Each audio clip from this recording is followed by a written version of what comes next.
Seems like every few minutes, someone on one of the Tesla Facebook groups is asking who has version 9. When do we think we're going to get version 9?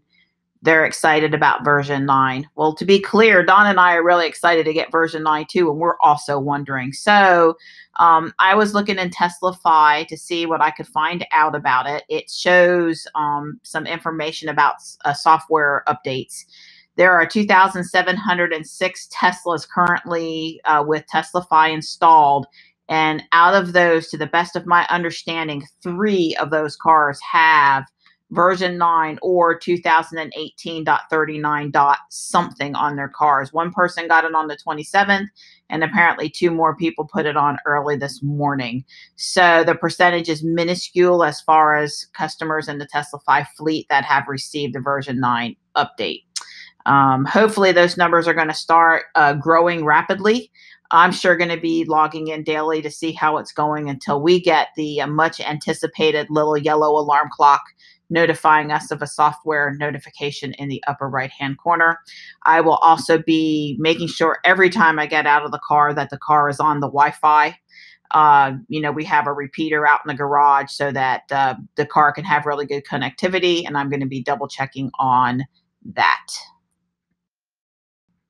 Sapphire, our Model 3, tends to sit in the garage more than Ruby, our Model X, simply because I drive a lot more than Dawn does.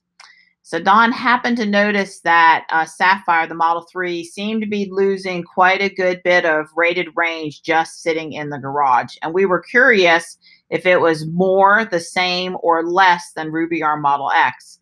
I also pointed out to Dawn that there were quite a few conversations on the Tesla Facebook groups where Model 3 drivers, who in a lot of cases are new to having a Tesla, were concerned about the amount of rated range that was lost while their Model 3 was just sitting. So I thought, you know, this might really be some information that would be helpful to folks if we could go through some calculations and figure out what was what. I found in TeslaFi 3 long duration park segments for each car. Now that's not a large data group, that's actually pretty small, but I think it's enough for us to get an idea. I also do want to note that we have TeslaFi Active. That's a third-party app that uses the Tesla API to keep track of all the information that the car collects over a period of time. And it does cost some rated range in order to allow that app to ping the car. And that both cars were parked in the same garage with an average inside temp that was somewhere between 70 and 80. So temperature or location shouldn't have been a factor in these numbers. Here are the 3 data points that I pulled for Sapphire. These are idle records, but they also have the big blue P for park. Essentially when the car was sitting and no one was in it driving it or doing anything with it. So the 3 numbers that we focused on each of these segments of data was the time. I'm looking at the bottom row now, which is 13 hours and 8 minutes, or the range loss, which was 10.04 miles, or the kilowatt hour loss, which in this case was 2.21. So I pulled similar numbers for Ruby. I'm going to show you those in just a second. And then Dawn did some math magic with these numbers. In order to find several long duration park segments for Ruby the Model X, I had to go back a little farther into September. Friday, 9/7 is the day I drove Sapphire on the school run instead of Ruby. Sapphire was brand new and I wanted to take her out for a spin. Ruby sat that day. That was like the first time in forever that Ruby just sat there. And then Friday, 9/14, that was when Florence came through, and I actually didn't do a lot of driving over that weekend. And then also on 9/29, I was able to find a long segment for Ruby. So again, these should still be, you know, our 3 data points that Dawn could use to do a comparison. They should be pretty similar. So I took the segments where Ruby and Sapphire were parked that Marianne found using TeslaFi, and I put them in a spreadsheet. And I put them, the Sapphire is in the blue square and Ruby's in the sort of red square.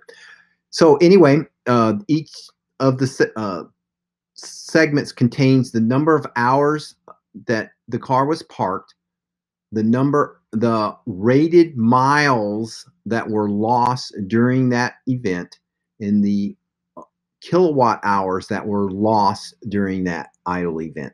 So as you can see, I converted the duration into a decimal form.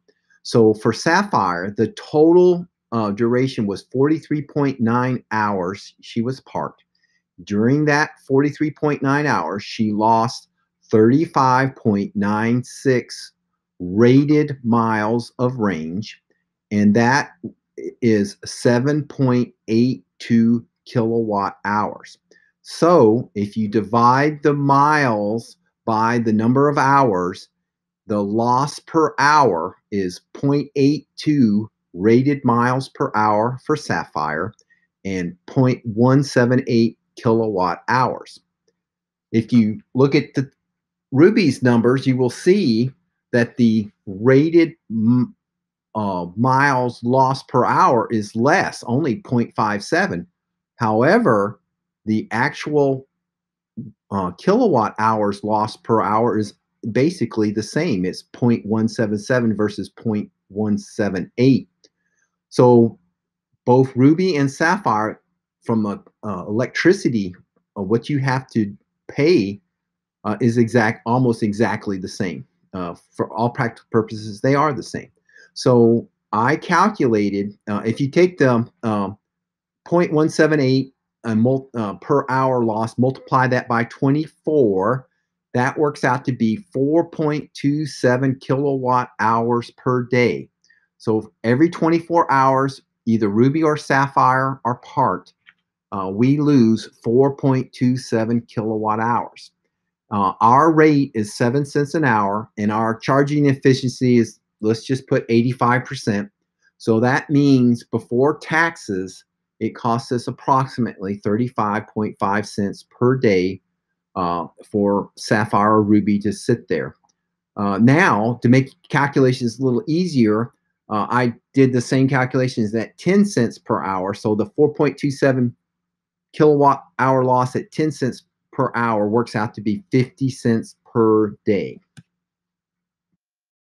So again, I was very careful on that prior slide to show that we are talking about rated range. That's what appears on the screen in Sapphire and Ruby. It's rated range. At least that's what we choose to put up there. Some people use state of charge. But nowhere on any of the screens does it tell you what Tesla uses for the rated range. Well, since we know how many kilowatt hours were consumed while each of the cars were parked, and we also know how much rated range the car lost during that time, we can calculate the actual watts rated per mile. So in the case of the Model 3, it's 217 watts per mile. That is the rated range. So that's what Tesla is using. And of course, for the Model X Ruby, it's much higher at 311 rated watts per mile. This is, of course, the difference in the efficiency between the Model 3 and the Model X. So this is why the Model 3 is going to cost you less, is because it gets more miles per kilowatt hour. Just to summarize, Sapphire the Model 3 lost 0.82 miles per hour of rated range. Ruby the Model X lost 0.57 miles per hour of rated range. Sapphire lost 0.178 kilowatt hours each hour she sat. Ruby lost 0.177 kilowatt hours each hour she sat. So the Model 3 Sapphire and the Model X Ruby cost the same amount per hour to just sit in the garage. We don't see any difference at our house between the Tesla that we've had for 15 months now, the Model X, and the new Model 3. They seem to be costing about the same amount of energy just to sit there in the garage. We just notice it more with Sapphire because Sapphire is sitting for longer durations of time. And at 7 cents a kilowatt hour, that means if Dawn lets Sapphire sit there for the entire day, it costs 40 cents. It's going to lose some rated range while sitting that we will have to plug her back in at some point to charge her up. So the range loss, or this vampire loss to the car just sitting, obviously is most notable when you're not driving the car. If you're driving the car, then it really doesn't matter because the car is on. But there are some things you can do if you're going to park your car that you can minimize the range loss. You can turn off cabin overheat protection. You can turn off smart preconditioning. If you're using TeslaFi, you can disable the logging.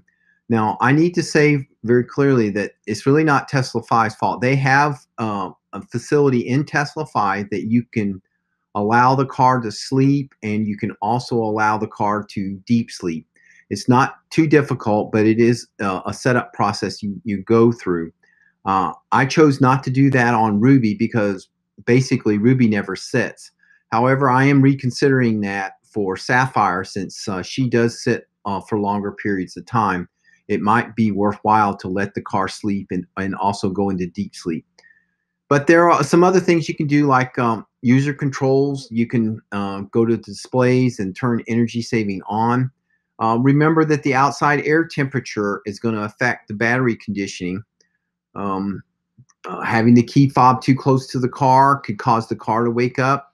You know, there was an update for early Model 3s that the car phone app would cause the car to wake up and the mirrors to unfold just when you walk by the car, but it no longer does that. They decided that could cause problems with the contactors long range, so they quit doing that. So now you actually have to open the door or the trunk or something to make the car actually wake up with the phone app. And remember your Wi-Fi connection, because the car does periodically try to connect. And if there's problems with the Wi-Fi connection, it'll take longer to complete that connection.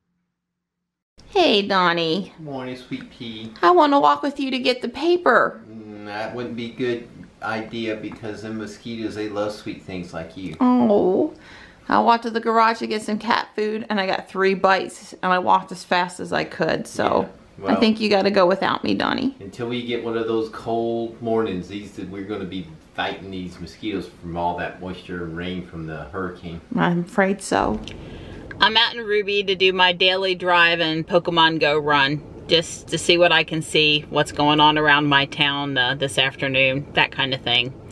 It feels good sitting in the car with the air conditioning on me. It is still kind of hot out there, and the mosquitoes, they're just terrible. You cannot do anything outside right now. You just can't. I wanted to spend time with Tux and the Gray Girls, and it was like, the mosquitoes ran me off, so maybe we'll cool off. I think Don said it was supposed to a little more overnight, and at least they won't be out tomorrow morning. We can hope. I'm here at Chick-fil-A getting a frosted coffee, and the kids that are out here are taking orders to try to speed up the line outside. They are, they're cute. They always notice Ruby. The one girl remembers me, and you know, she hollered out, "I love your car." And then the kid that took my order tonight, he hadn't seen me before, and he just peeked in and looked at the white seats, and his jaw dropped, you know. So I think they're good kids. He said he was trying to get a scholarship. Listen to me, a scholarship. And I wished him luck. Wow, just look at all the mums out here in front of Home Depot. Very pretty. This is the road they paved the other day when I turned around and headed the other way. I'm not sure if this is just, you know, regular maintenance paving or what, but seems to be safe to drive on today. Not any asphalt kipping back up on the car or anything. So Don moved Sapphire to the other side to charge, and he has me pulling Ruby in here on the left. Don got to thinking. Yeah, I'm thinking, you know, with that 39 dot something version 9, might want to really make sure both cars are on the Wi-Fi. Yeah, you go do that, Donnie. I would be in a really good mood first thing tomorrow morning or about midnight tonight to get a notification. Yeah, and I'm taking my laptop so I can make sure the Wi-Fi in the garage really works. You go for it, Donnie. You handle that for us. Thank you. Yes, ma'am.